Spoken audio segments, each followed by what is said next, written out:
Halo teman-teman, ketemu lagi di YouTube-nya Mika. Hari ini kita akan membahas tentang 4 tips harmonis untuk suami istri di dalam keluarga. 4 tips harmonis untuk suami istri di dalam keluarga. Saksikan videonya dan jangan ketinggalan.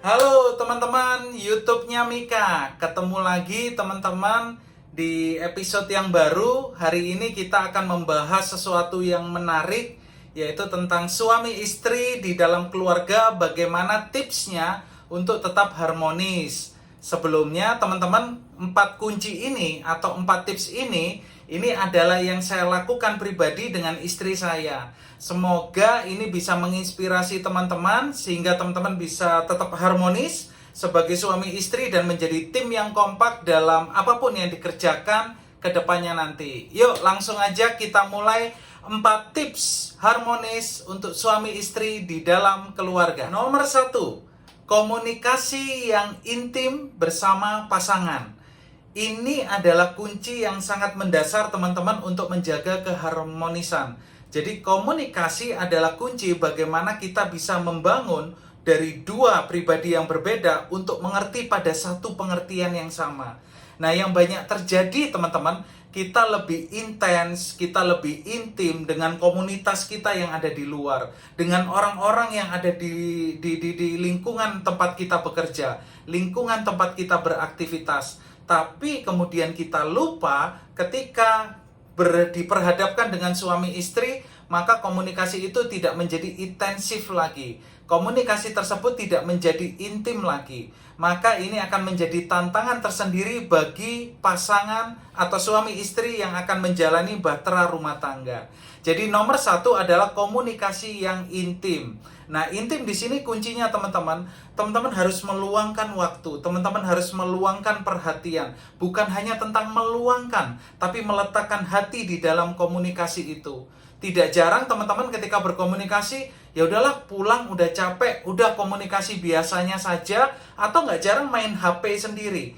Nah, ini juga menjadi awal trigger bagaimana pasangan atau suami istri menjadi tidak harmonis. Jadi teman-teman yang mendengarkan ini, nomor 1 adalah bagaimana cara membangun komunikasi yang intim dan intensif. Itu adalah kunci untuk menjaga keharmonisan.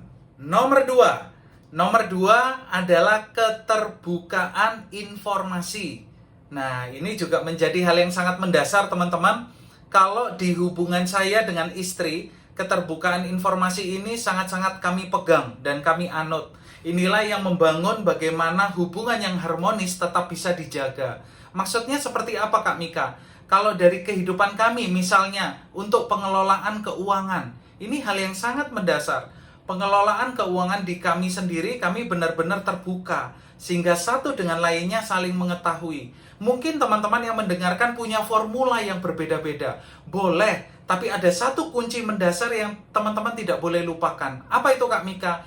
Keterbukaan informasi. Karena ketika informasi itu menjadi terbuka, kedua belah pihak saling mengerti. Suami mengetahui apa yang diketahui istri, istri mengetahui apa yang diketahui suami, dan hubungan ini menjadi sangat intens sekali, dan keterbukaan informasi itu bisa diakses dari banyak cara. Maka ini akan memperkuat, hubungan yang semakin harmonis di dalam keluarga. Contoh lain apa Kak Mika? Contoh lain yang kami alami, yang saya alami sendiri ya teman-teman bersama istri adalah tidak ada rahasia.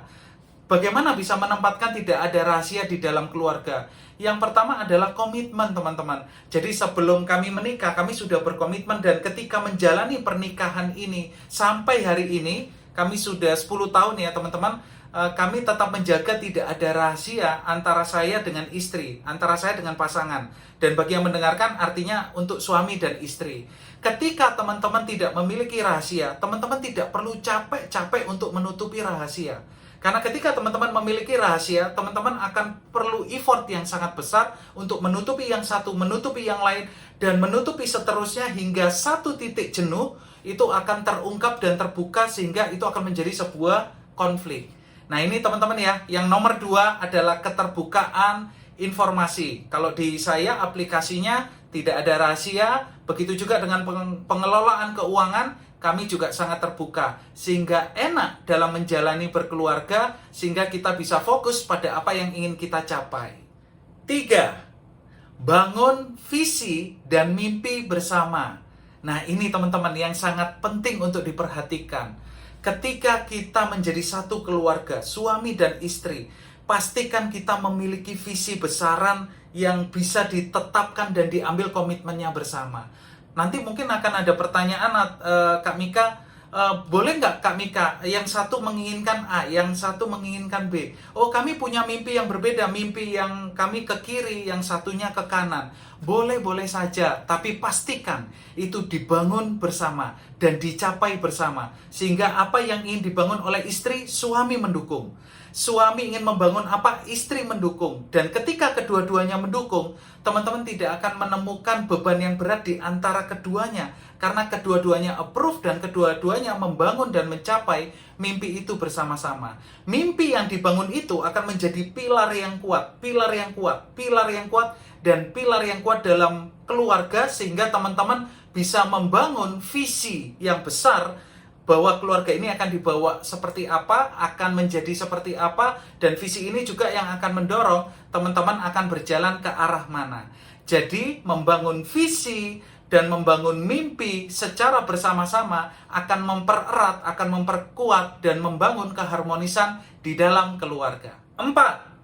Nomor 4 teman-teman, ini nomor 4 adalah powerful di dalam hubungan kami, hubungan saya dengan istri. Semoga ini bisa menjadi saran dan tips juga buat teman-teman.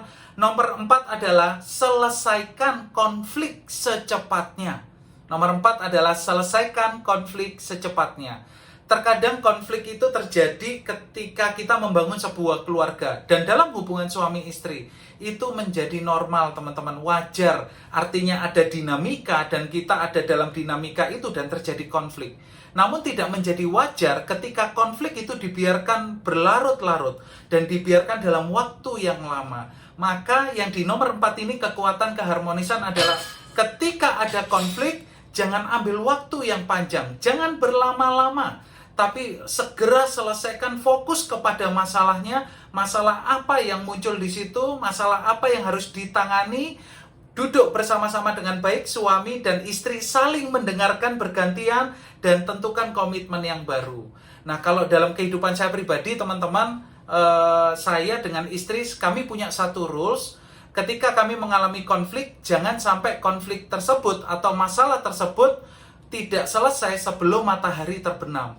Jadi kami mengkondisikan ketika terjadi konflik itu segera cepat selesai. Bahkan jangan sampai matahari terbenam. Artinya apa? Jangan berlarut-larut. Ketika ada masalah, ada konflik, duduk. Mungkin butuh waktu tenang, mungkin butuh waktu diam, butuh jarak. It's okay. Ambil jarak itu, tapi tentukan jangan sampai jarak itu 2 jam, 3 jam, sampai 8 jam, sampai berhari-hari. Maka itu akan membuat konflik itu semakin complicated. Tidak hanya complicated, itu membuat konflik itu semakin jauh dari kata selesai. Biasanya ketika kami butuh jarak, kami akan mengambil jarak, tapi tidak lebih 30 menit, 1 jam, kami sudah mulai duduk bersama, kami mulai ngobrol dengan baik, seperti awal bagaimana komitmen berkeluarga dibangun, dan kita mulai berbicara inti masalahnya, mengambil point of cause-nya, dan menentukan apa solusinya. Itu adalah kunci bagaimana supaya kita tidak berkonflik dan tetap harmonis di dalam keluarga. Oke teman-teman, itu 4 tips harmonis suami istri di dalam keluarga. Semoga bermanfaat untuk teman-teman semuanya, siapapun yang mendengarkan. Semoga ini bisa menjadi insight positif, inspirasi untuk teman-teman. Tetap selalu harmonis, apapun situasinya. Apalagi saat ini pandemi ya, pasti akan ada banyak tantangan.